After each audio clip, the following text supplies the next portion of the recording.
Hi, it's Nikki Howard here, and in today's interview, I've got somebody here called Lauren. And Lauren, we've never actually met before until about 2 minutes before this call. And I basically connected with Lauren through somebody who I train with Intuitive Expression, a facilitator. And I think you actually work at her center. I do. Yeah, so Lauren does, you also do intuitive arts as well, intuitive painting. You're also a healer.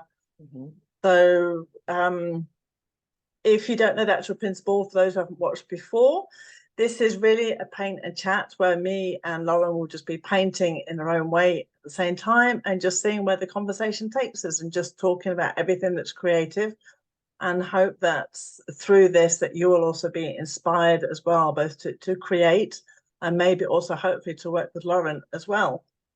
So, Lauren, a little bit of an introduction from you. Yeah. So great to be here with you, Nikki. I'm glad you've started this. Thank you. Well, a little bit about me. I am a Southern gal. I'm originally from Georgia. So if y'all hear a deep Southern accent, that's where it's coming from. But I'm based out of Maryland now, where I met Sherry and started working with her. But I am actually classically trained musician.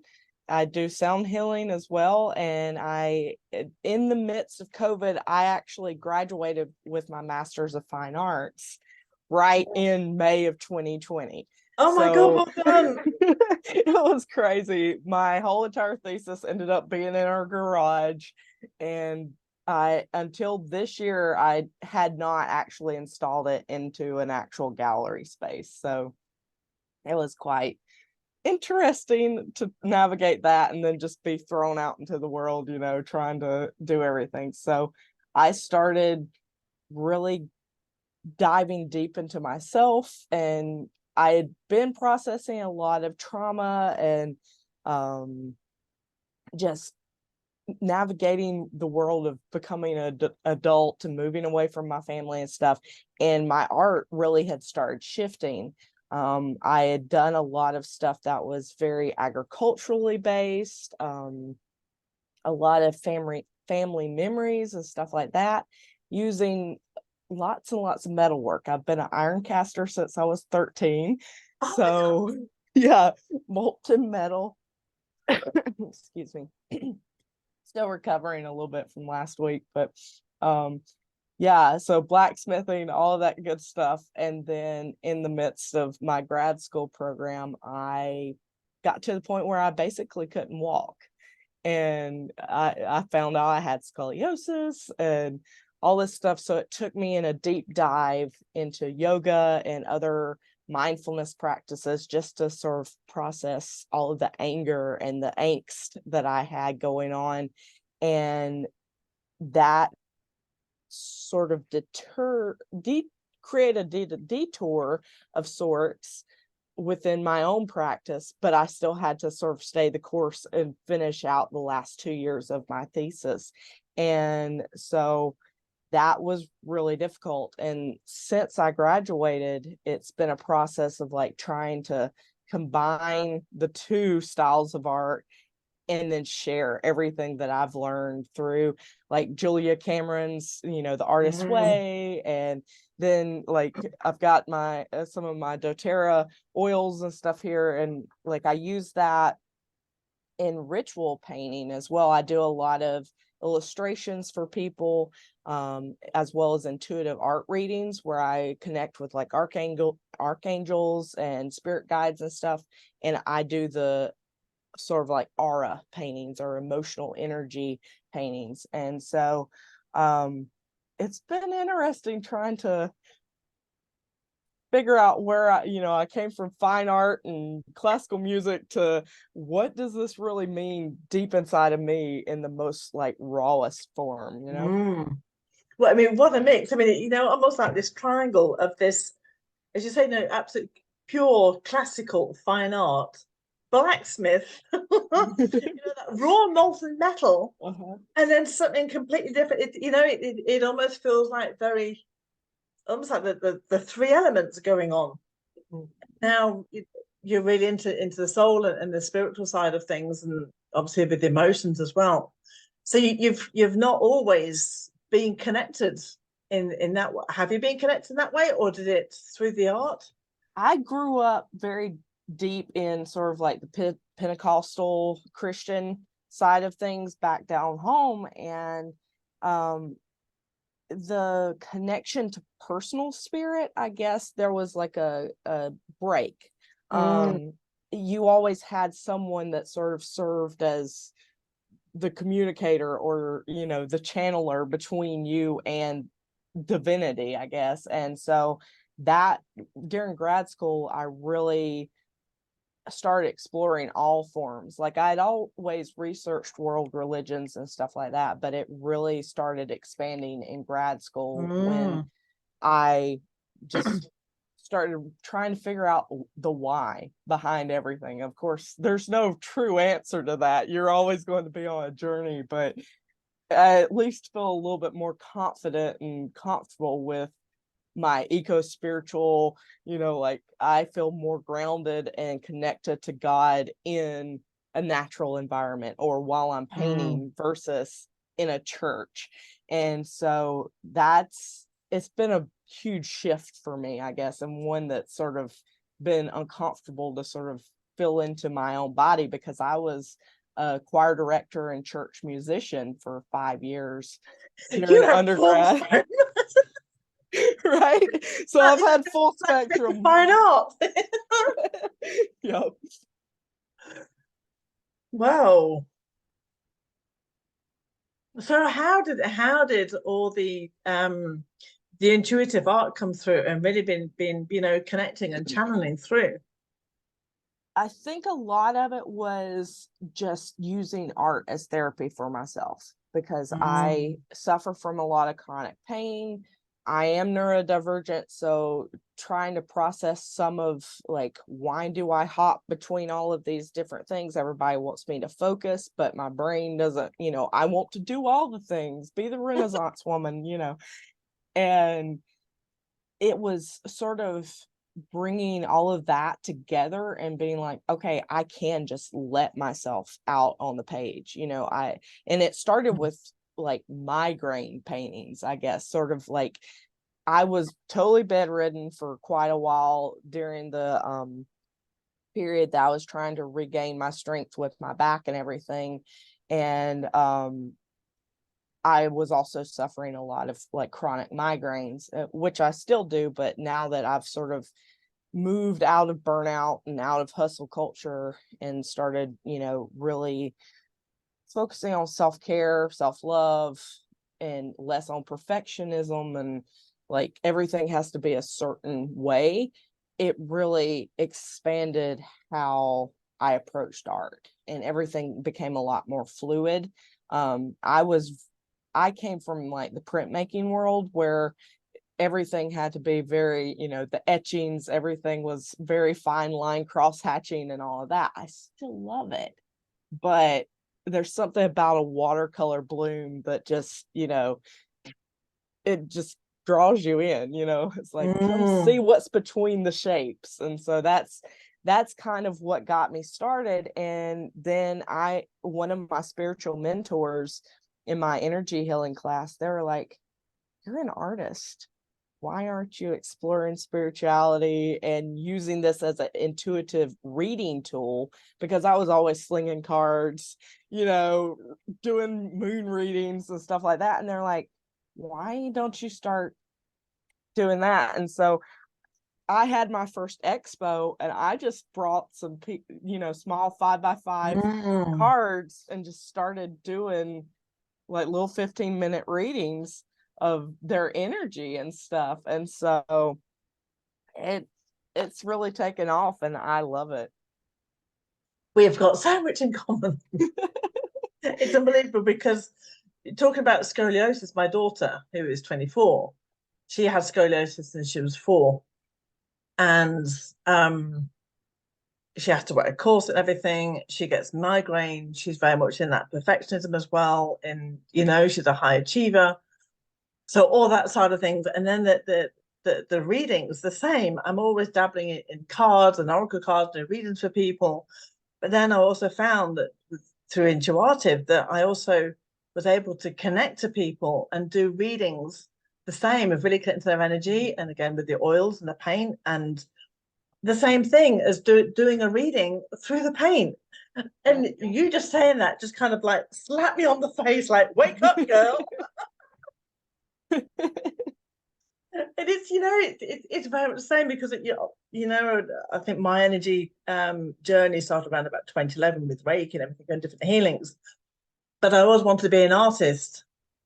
And now I actually feel I can actually say that, yes, I'm an artist. I think it takes so long to actually tell that to yourself, which is, it's really strange, because I think you, like me, we paint and we love painting, and it's so part of us that there's just something, I don't know. It's only now that I can actually say that, yes, I'm an artist, but in a different way.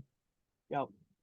It's really wild, because I mean, I thought for sure I'd end up being a academic teacher. That was like my set goal, and then I adjuncted throughout grad school, and then moved into that after, post grad, and it didn't really allow me the freedom that I had hoped. I was like, if I'm in the studio every day teaching these kids, that's what I want to do. I want to share my knowledge. And it was almost stunting. It was very stifling. It was very in the box. And that's why I had shifted away from classical music too, because it seems so paint by number. Like, I love Chopin and Debussy and, Mozart and everybody, but it's just like, I was so tired of, everything has to sound exactly the same every single time. And that's the way I am with my art. I don't like, if one day I want to be doing ceramics and the next day blacksmithing, the next day painting watercolor or acrylic, I want to do that, Completely. Oh my God. It's I wanted to go to art school and I ended up going into science, went into biochemistry, completely the opposite, but hey, that's another story. But I think if I'd gone to art school, I would have been so frightened of being caged in and doing it this way in the technique, because they don't teach you to be creative. They teach you to follow the rules in that way. And it really sounds like that, it's like we almost come to life with a blueprint. And I've seen it so many times. It's almost like in our memory somewhere in our soul, we have all these photos of all these images, like music and art and healing. So think, okay, music, okay, I'll be a musician, and art, I'll go to a fine art school. But it's kind of like these snippets, and then we interpret it in the wrong way, and then we have to come back and redo it and really find the true way. Yep, that's exactly it. And I was always breaking rules constantly, even in undergrad. Like, within the music, I was trying to bring in, like, I play folk instruments, so I have hammer dulcimer, and I'm like, why am I stuck playing just piano? I want to be an opera. I want to do, and so it was like I was so stuck, and I didn't really feel that way in art so much until grad school, because it was like they wanted me to stop all of my experimenting. And like, one of my big things is I do rust prints. So I use rust, iron oxide. Wow. This goes back to the metalwork. Yeah. And so from a very young age, I had been researching natural colorants and dyeing cloth and, everything that could be brought from the earth. And then it was like, that's a craft. And I'm like, but it's color. It's, can't I add it in? And so it was like, I had a couple of in my later sculpture years, I started off painting, then I went to art ed, and I decided I couldn't change the education system. So then I decided, okay, I'm going full printmaking and sculpture, and to hell with everything else. And so that was when I got into my advanced sculpture and printmaking classes. That was when everything started like clicking, and they're like, yes, do everything, like, why can't you bring in natural colorants? Why can't you? And so it's like, I was doing huge plasma cutting doilies, you know, like these lace things, and rusting them directly on canvas, and then throwing tea and hibiscus and all kinds of stuff all over them. And it was just so much.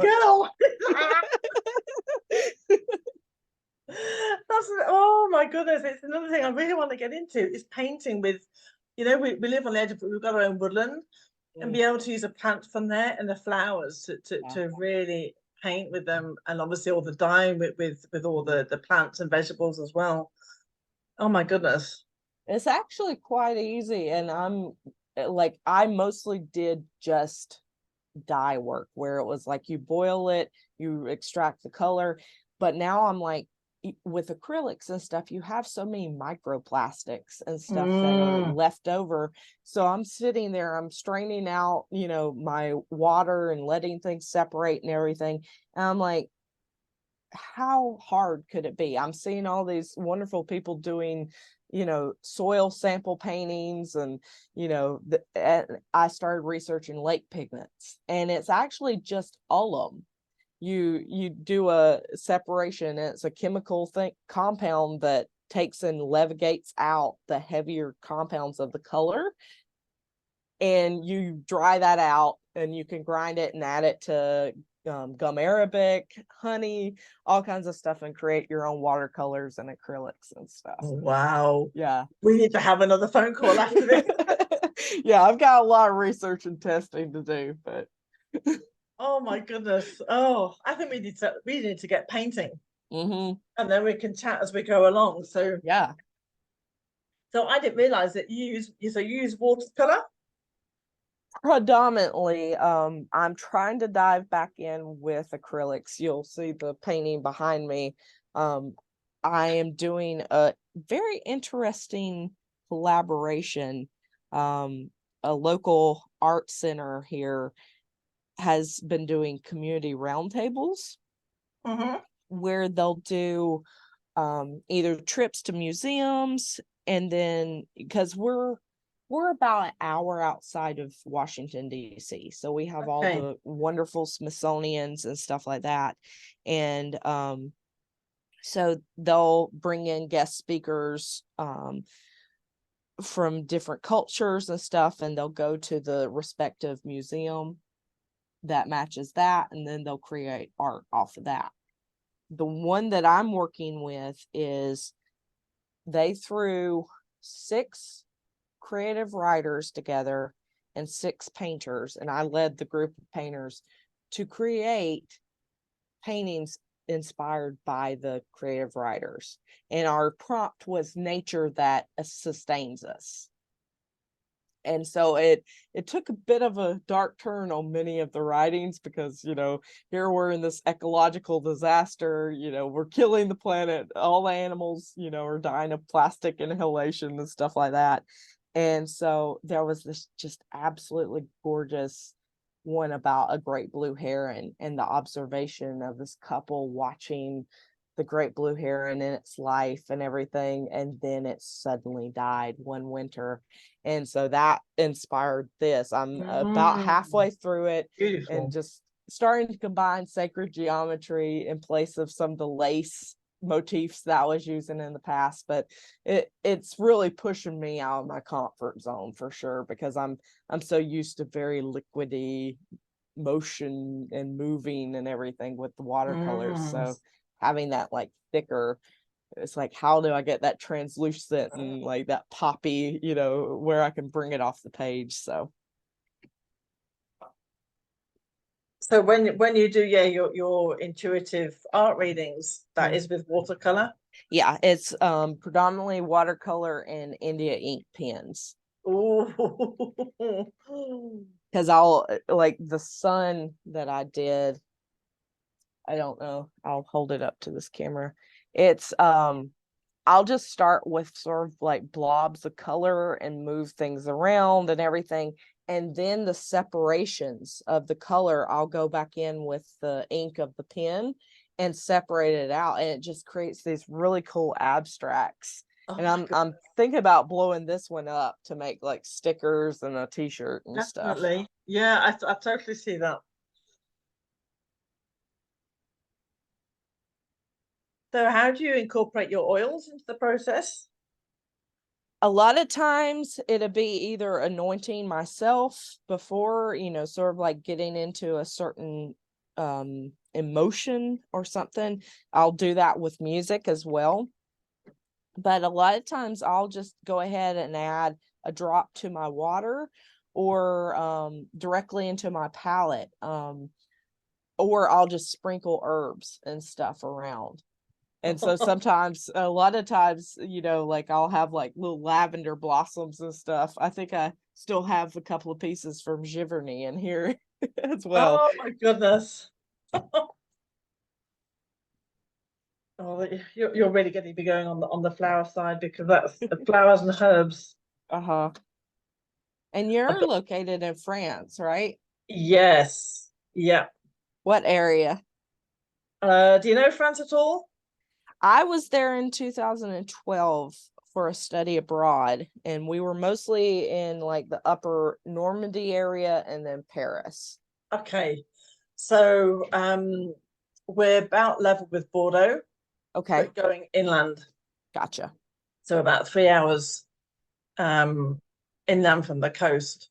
I lived 20 years in Nantes, which is just on the edge of Brittany. So right on the top Wow. end where the little bit sticks out.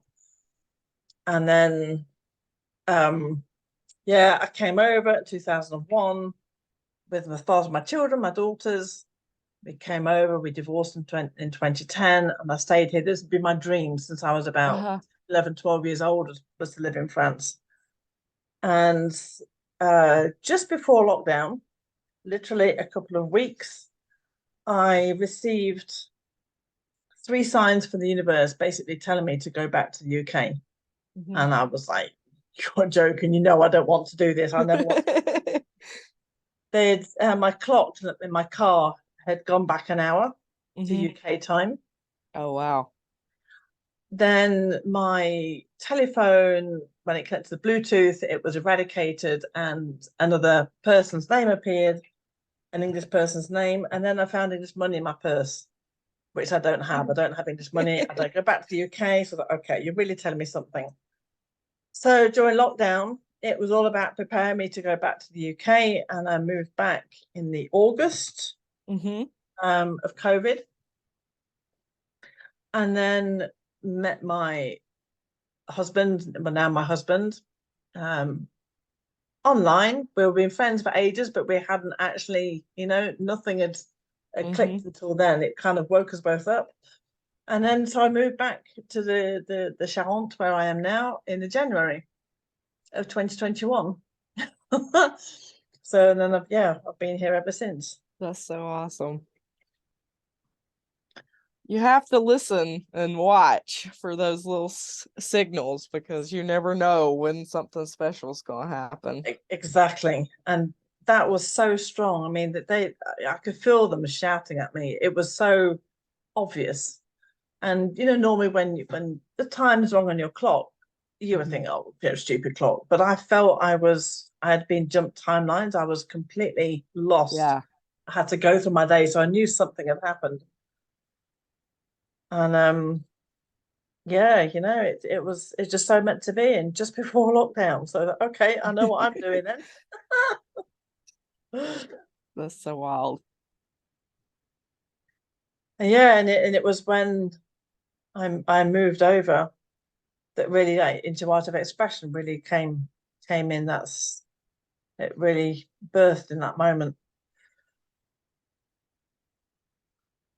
Well, everything I've heard about it and like watching your whole chakra series and stuff, it's so deep.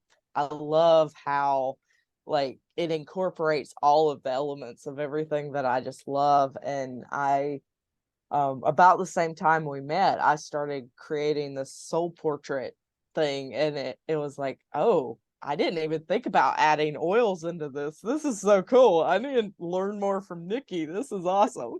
Well, it's unbelievable. I mean, I had started creating, I think, just at the end of my divorce. I really got into painting.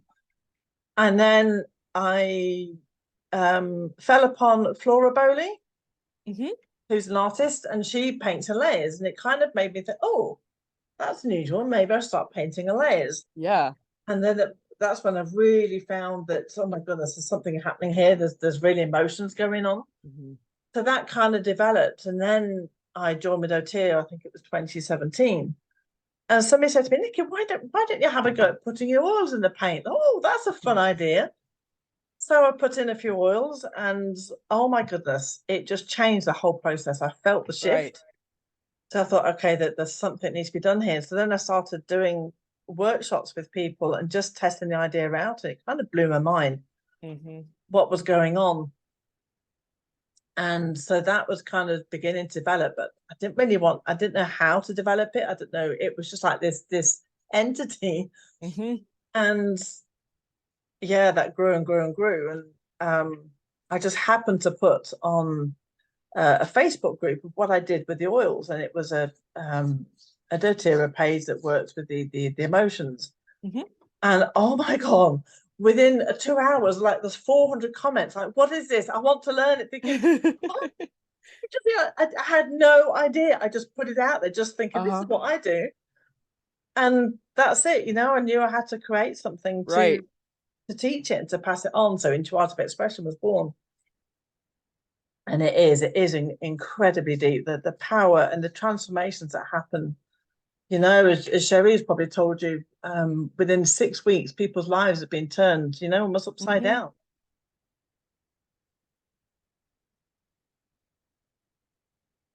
So tell me what you're doing at the minute with the painting. It looks like some irises are starting to appear. I started just like I do with any of my intuitive paintings, and just blobs of color. Pick one color and go with it. And the first little blob here started really looking like a iris. And so I went with it and started adding another one. It's the first year ours has bloomed. I have a lot of heritage daffodils and irises and everything that my partner's family has let me dig up, and they've gifted me. So it's really nice to start. It's taken them about 3 years to get established, but they're looking absolutely gorgeous this year, along with the daylilies. Irises, I think, are so beautiful. The colors, you know, especially about the bearded lilies, the colors you can get in them are just yeah.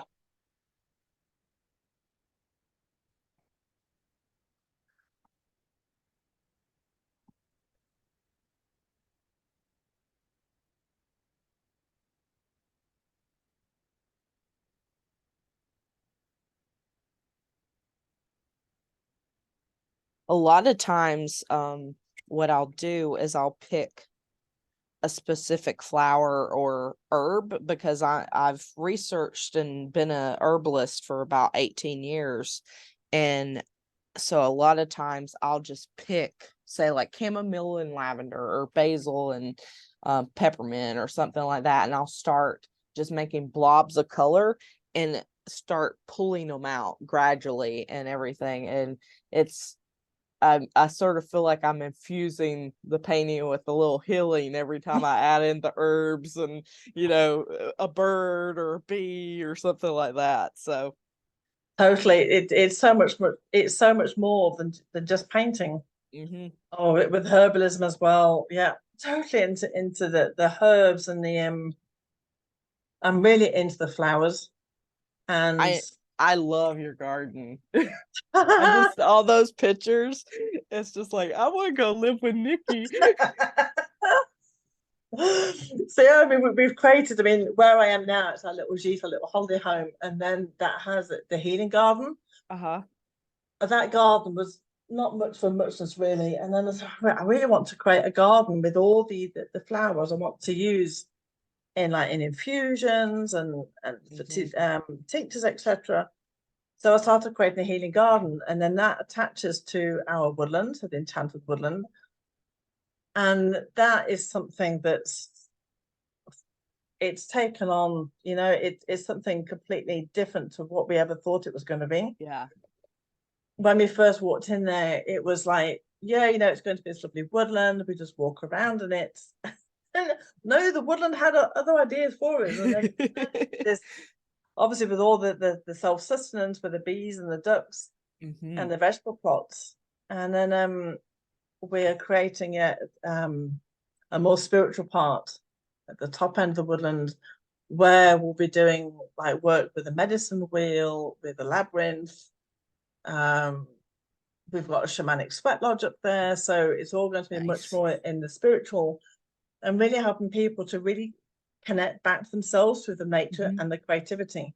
That's so great. So the fact with the art and then linking that into the plants and the flowers and then obviously into nature with the woodland as well. Nature's such an inspiration. It's incredible. Yeah, we can learn so much from nature if we're just willing to listen and slow down a little bit. Yeah. Well, saying that, I actually have the trees talking to me. And that kind of blew my mind because I mean, everybody knows about, you know, tree huggers, and, you know, you ask a tree a question, give an answer. Well, when I started cutting down the bramble and really opening the woodland up, I started hearing this voice. Now, those who are watching, you know, if you don't think I'm crazy, it's all right. You can think I'm crazy. That's fine. I'll accept that. But I started hearing this voice of like, save me over here, thinking, what? And I looked over and this little tree I didn't even know was there was absolutely covered in bramble. Oh. And so you know, she's now in all her glory. Whether we keep her or not, I don't know yet. But you know, I rescued her. And then I was working my way towards a really old willow tree that we've got. And I started seeing, as I was cutting away all this bramble, some more trees covered in bramble, and I started cutting all the bramble away to rescue them. And this tree turned around to me and says, don't bother about me. I'm a young tree. She's an old lady. She needs your help more. Thinking, what's going on here? And it's, you know, it's when I think I really discovered that, yes, you know, everything talks, everything is empty, and it communicates, as you say, if we do slow down and listen, it's all there. And sometimes it's not even in a recognizable to human voice. No. I was so blessed to be able to go out to Sedona and the Grand Canyon and everything this past September with my future mother-in-law, and she had been a couple of times, and this was my first time. I had only been to like Phoenix and Scottsdale area, but we had, you know, about 3 days in Sedona. We went to some of the vortexes and just walked out in the desert and stuff like that. And then one of the mornings we were at the Grand Canyon, I went out. It was kind of dreary out. It was not what I was expecting, you know, a big glorious sunset or anything, but it allowed me to like take a moment and just, you know, be very reflective and watch all of the wildlife as it woke up and everything. And there was these gorgeous rocks along the side, and you could see the faces. It was, you know, like the outlines and stuff, and it was like I just put both hands against, and it was a wave of emotion that just, and it's like I don't know to this day other than just like the grandeur and like the age. I think that was just like, we have been here for this long. You can live out your life in this incarnation and you'll be just fine, sort of thing, you know. And it was like just this highly moving experience that I had never, you know, I touch rocks all the time. I mean, I've got my little golden healer dragon over here, you know, but it was like that. It was so primordial. It was so different. And the same with the trees and everything out there, the big ponderosa pines. And I definitely want to travel out there more and get on maybe a like sound healing circuit, or where Wow. I pop to a couple of places out there and at least get a yearly thing where I'm visiting. Oh, lucky. Oh my goodness. To go to Sedona, Have absolute you been? dream. No, never. Definitely should. 100%. The energy, I mean, obviously you felt it with the rocks, but Mhm. in the land and the Oh yeah. It's just amazing. And there's so many great little communities out there. I mean, you have some that it just seems like they're purely there because of being able to capitalize on the location and the energy and the usual. space. But then there's little enclaves of people that are like, you understand it. We found this little apothecary, and one of my dreams is to have like all the jars and everything. And it was just like, this is possible. They have a teaching space in the back for meditations and group events, and then they have some healing rooms. And I was still sort of at that space of like, okay, I'm not really happy at my nonprofit job because I work at freelance graphic design, and I do a lot of website and marketing and stuff for people. And still wasn't happy. I'm like, I'm in a creative job. I should be happy. I get to walk out in this gorgeous sculpture garden all the time, but it wasn't, I wasn't getting that one-on-one connection with people, and I wasn't able to paint as much as I wanted to, or any of my creativity. And I knew at that point in time, it was really a sign. It's like, you're meant to be a traveling artist and Mm. teacher and get back into this, because I had experienced it through undergrad and a little bit in grad school, because I was very fortunate. My first day abroad was 2012. I did northern France and a little bit of London. Then 2014, I went to Finland and Estonia. So we traveled all the way up to like Lake Simea and stuff, and stayed in Helsinki for quite a bit of time, and then went across to Tallinn, Estonia and everything. And then the following year most of those were like 3-week trips or whatever, but in 2015 I was in Italy for 2 months. Ugh. Yeah. In Spoleto. And so that's where a huge classical music festival is. There's, you're right there near Perugia and all Oh, kinds of things. And so we would take like weekend trips to Milan and Florence and Venice and everything. And it was just absolutely wonderful. And then I graduated and I was like, I miss going places. And so I had some artist residencies in northern upstate New York and stuff, where I would go and stay for like 2 months and stuff like that. And it was those little bits of travel and like leaving your regular life for a mm. while and just being able to devote yourself to your craft is. And then I was able to go while I was in grad school. I guess it was 2018. I flew to Iceland, stayed 4 days. Of course, absolutely gorgeous. Almost got hypothermia sitting out on the harbor in Reykjavik painting, because it was July and I didn't think anything about it. I had layers and stuff on, but I had been out there for like 4 or 5 hours and didn't even realize it. Oh, And because it was about 9 o'clock and the sun still looked like it was 4 o'clock, or something like that. And so I was like, I'm getting cold, and I walked up the hill to my hostel and just immediately got in the shower and everything and warmed up. But it absolutely gorgeous country. Like, you have to go there someday. And I flew across to Amsterdam, spent a couple of days exploring all the streets and going on canal cruises and stuff and tasting tons of Gouda. That was one of the best parts. And all the bulbs, like, it wasn't really everything was out of bloom, but the color that was still in the markets and stuff was just wonderful.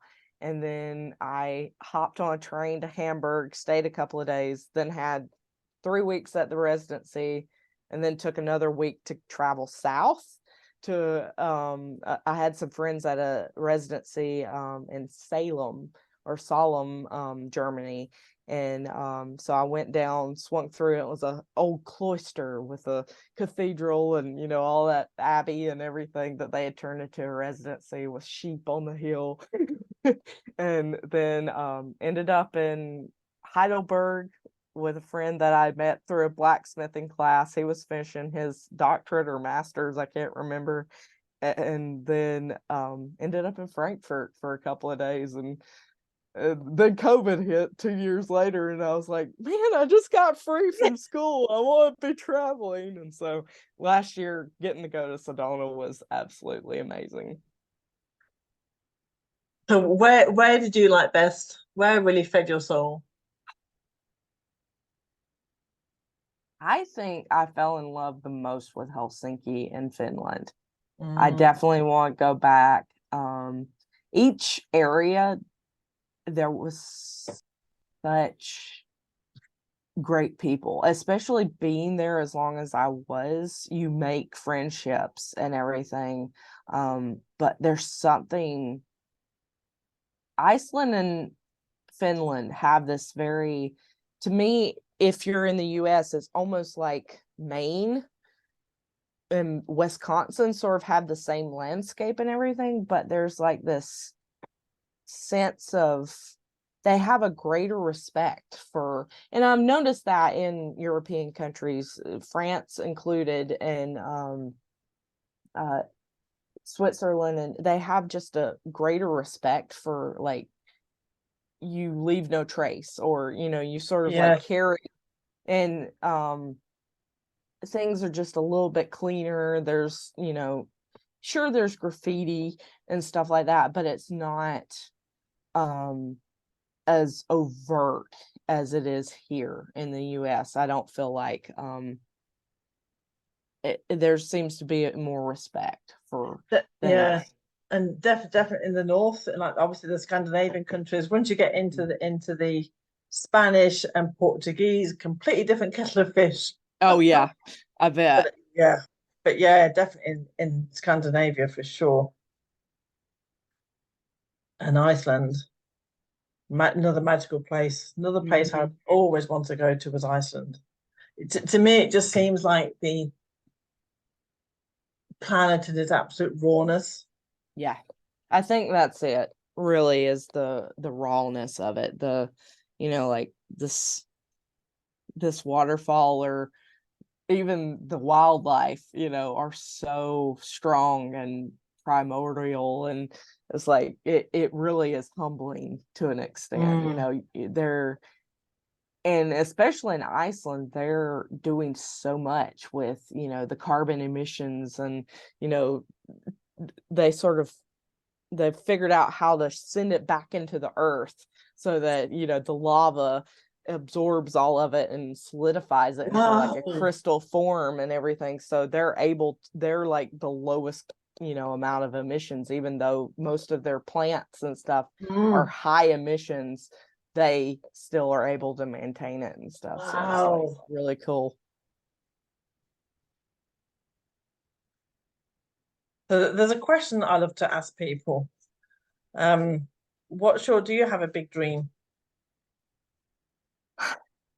Big dream.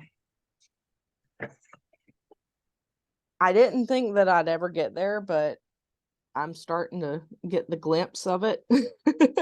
um, is to be a full-time artist and to Ah, share with people. And I've had some detours for sure, and but I'm pretty much there. I get to wake up and I get to paint and enjoy my tea and kitty cats, and what more do you really want, you know? I totally get you on that. It's funny because I remember when I'm 12 years old and a holiday in the south of France, walked into this art gallery and said to myself, this is it. I want to do art in France. Went out and did biochemistry. But that seed was planted. And yes, I've always wanted to be an artist in France and Mhm. do the retreats and just I've always said I'll be the mad cat lady down the lane with 12 cats, 10 cats. And I've Yep. got the 10 cats. I love it. Yes. So the I same, mean, it's kind of living the dream. yep. And I mean, some of I see some of my friends, they've been in the Venice Biennale. They've, been to London for all the things. And it's like, I'll get a moment and I'm like, do I really? Is that what I wanted? And then I get back into it and it's like, no, you always wanted to be the Beatrice Potter out walking in the Highlands and sharing your magical little fantastical creatures and stuff with the world. So I feel like that I've pretty much gotten my dream, and now it's just, you know, spreading it, allowing other people to understand that you don't have to have whatever amount of years, 12 to 20 years of training to do what I do. And you No, don't have to do what I do. You can do absolutely whatever you want to.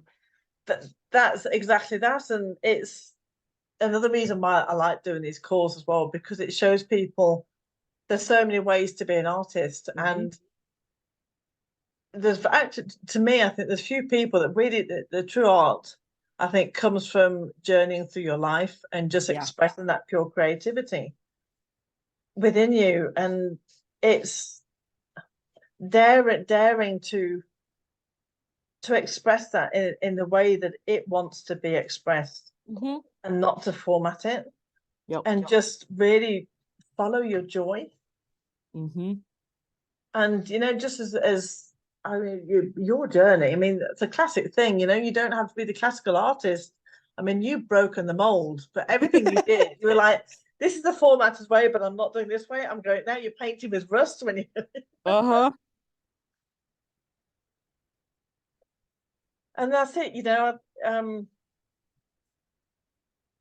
it's not just that there's artists who do art, obviously to convey a message and then to sell it. But to me, it's more about allowing people to discover the artists within themselves, of allowing, other people. Yeah, it's one thing to go into an art gallery and look at art, but another thing to really allow that to say, well, I can do my way too. Mm-hmm. So And oh, go on. I was just remembering at one point in time, I was like the purist. I guess it was that perfectionism side of everything.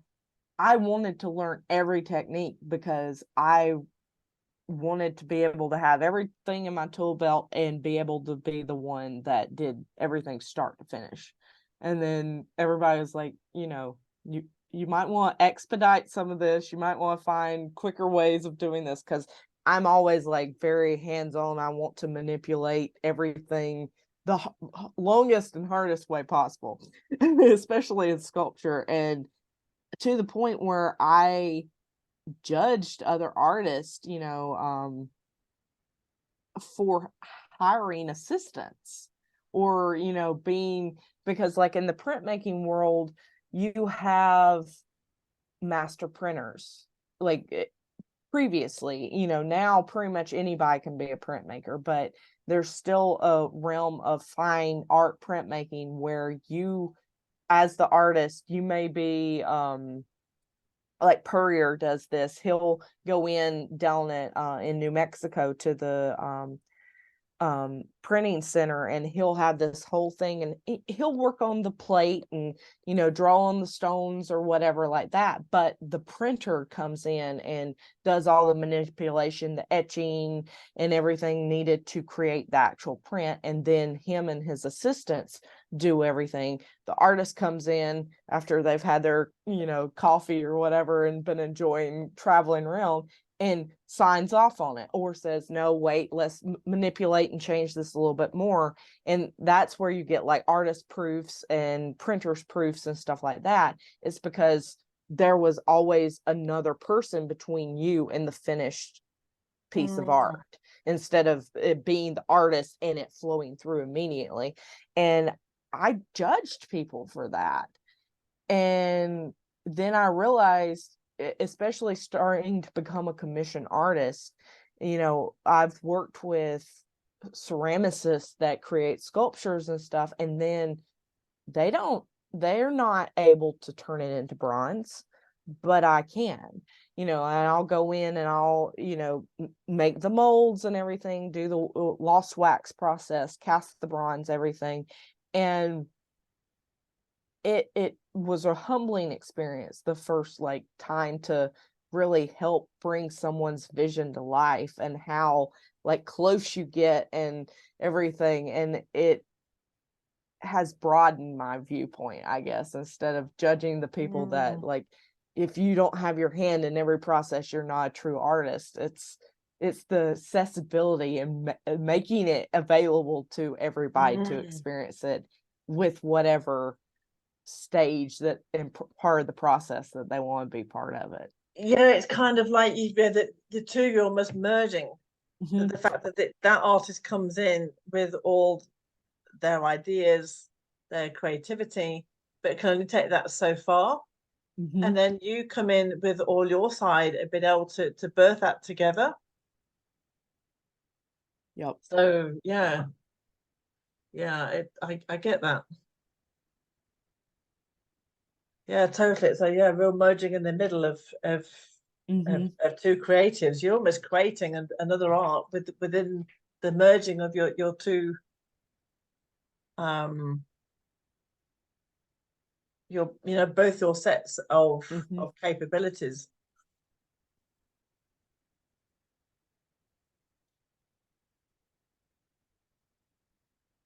Yeah, and that's fun, isn't it, as well? What we define as an artist. And how that comment that you were, that was made to you, that's it's more like what was it said? It's a craft. The difference between craft and art. Yep. And the thing is, within the technical craft world, there are some true artists. And the thing is, in fine arts, there's so many people that don't focus on craftsmanship, that and especially within ceramics, ceramicist and metal work, it's like, I try to have the cleanest weld, or the cleanest chased metal and stuff like that, to the point where, it's a very fine craft. It's a very fine skill. And then you have other people that's like, it looks like chicken shit everywhere. And it's like, okay, they're winning awards, but I have better craftsmanship. And there's this one saying that's about I think it's, once you reach like, art is when you craftsmanship is when you are finally honed in your skill. An artisan is when you've added the heart.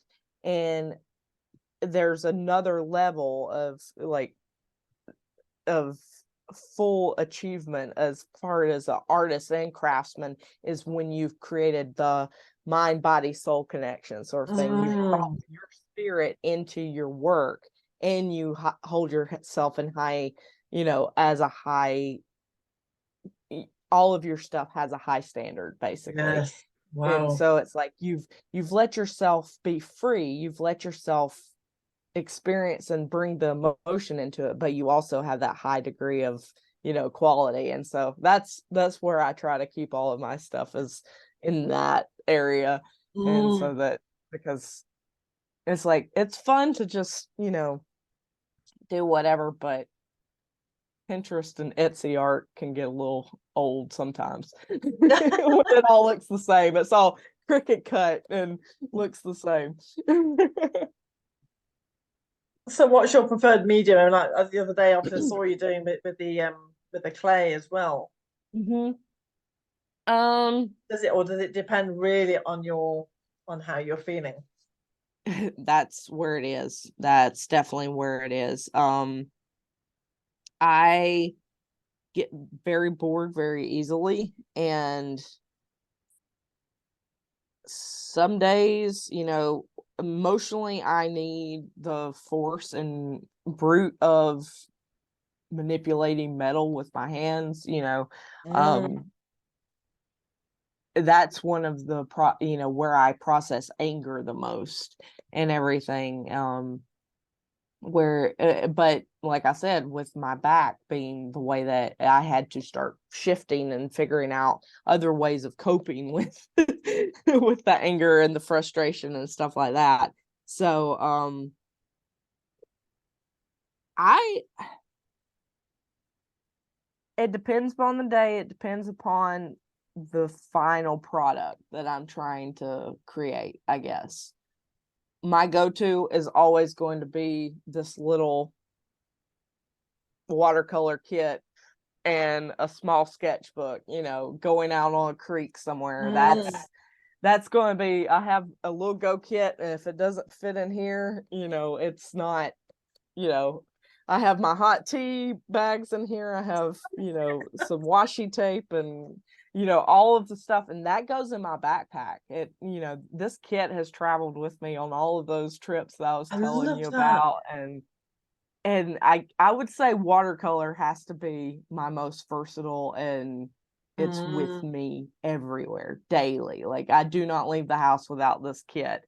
Whereas, when I want to feel connected to the earth and stuff, I go to ceramics. I go to that very visceral, thing where I can mold and shape. And a lot of times I'll sit down and I'll be like, okay, what do you want to be today?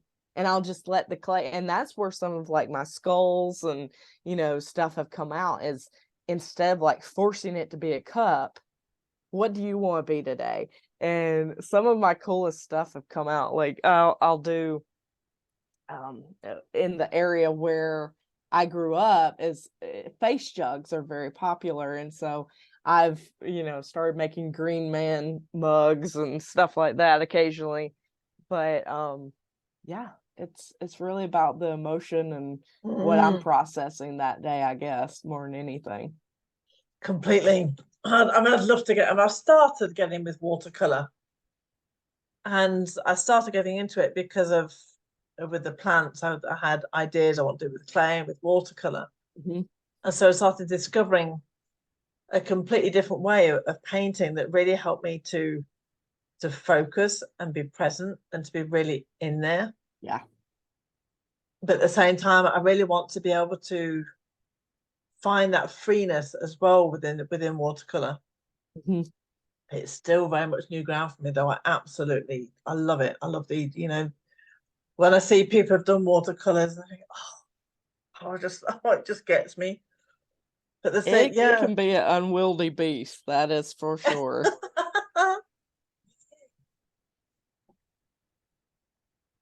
I've started doing some of my most popular classes here have been watercolor boot camp. And it's like a 4 hour exploration.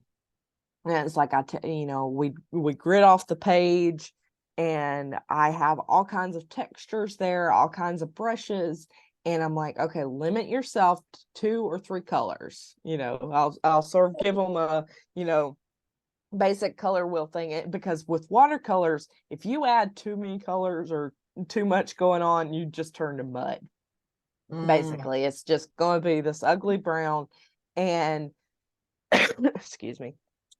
And by limiting them, they're freer almost to explore all the textures and the bleeds and everything. And so it has been very interesting to see what people, that's usually how I start my first couple of classes, especially in like the 8-week series that I do getting your feet wet with watercolor is usually what I call it.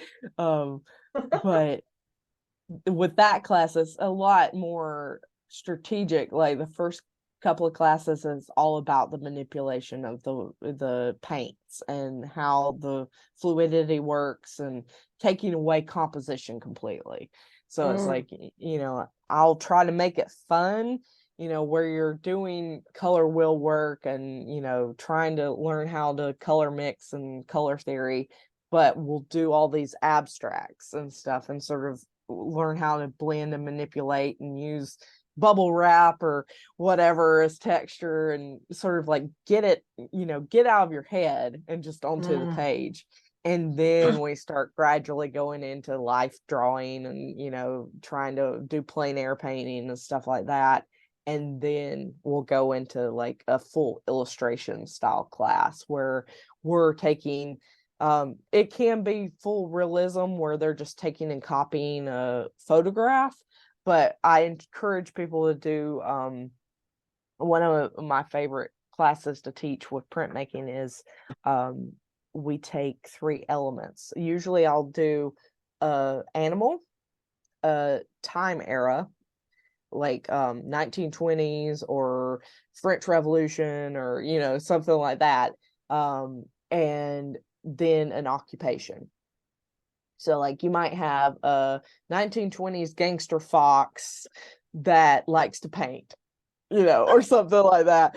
And they have to either combine all 3 elements or at least choose 2 to create a composition out. So it gets them out of like planning and does this whole fantastical, and it's sort of like the exquisite corpse sort of thing where you're having to cobble together things that don't necessarily match, like a lion that's a welder in Egypt or something. And so taking that, like the basics of illustration and being able to combine all of those elements, and I've really had some people enjoy that part. They either love it or they hate it. They're either like, I just want to paint flowers or my cat. And then you have others that, hey, I've always wanted to illustrate a children's book. This is perfect. So I try to give a little bit of everything. Wow, that could be amazing. That's a really nice idea, actually. Even for just giving me so many ideas of just having like 3 different pots and just taking a pick out of each of them and then just see where it goes. My goodness, we're up to an hour already. Time flies. It does indeed. So I think because I will stop this soon because obviously an hour is a good time for people to be watching a video on. So before I stop recording, can you tell people how to connect with you? The easiest way to find everything is to check out www.laurengkoch.com. It's the same spelling as my name, just with a G because my middle name is Grace. Oh, but I've always felt that was a bit of I've never been quite graceful. I'm quite klutzy often. So, but I see the other side of grace, which is almost on like the gratitude. That's very true. It's always with grace. It's a whole of the being. There's something in with the essential emotions. I don't know if you use essential emotions book. I do, yeah. Abounding with grace. That's it. I was working with a client about being capable, and it came up with the sentence, and one of it was abounding with grace, and it's all about the gratitude. Oh, I'll have to check that out. So there you go. So awesome. I like that switch. But yeah, that's the easiest way to find me. That has links to my other businesses. And like definitely subscribe to the newsletter if you're wanting to find out, because I travel up and down the Eastern Seaboard teaching all kinds of different art classes. At John C. Campbell Folk School, I'm going to the Pennsylvania Craftsman Guild. So there's lots of stuff. So if you want me in your town, please contact me. Wow. So I should put that link, because I found that as well on your Mhm. Facebook page. So I should put it all in the Okay. description below as well, Cool. so people can Yeah. connect with you. And Well, go on. my healing business, the art, intuitive art and everything is and my apothecary is Keeper of the Old Ways. And then my graphic design and authenticity coaching for entrepreneurs and stuff is all under Elementalist Design and Consulting. So all of that's linked, and you can pretty much find me on social media anywhere. Fantastic. Oh, okay. I'll talk to you again after we stop the video, but just thank you so much, Lauren. It's been such a pleasure, real pleasure talking to you. It's like, oh my goodness, there's so many points I just want to talk to for hours with you. Yep. We'll have to try to do it again sometime. Sorry? We'll have to try to do it again sometime. Definitely, very, very much. So I should put all the links on where to find Lauren in the description. And thank you so much for watching. Take care.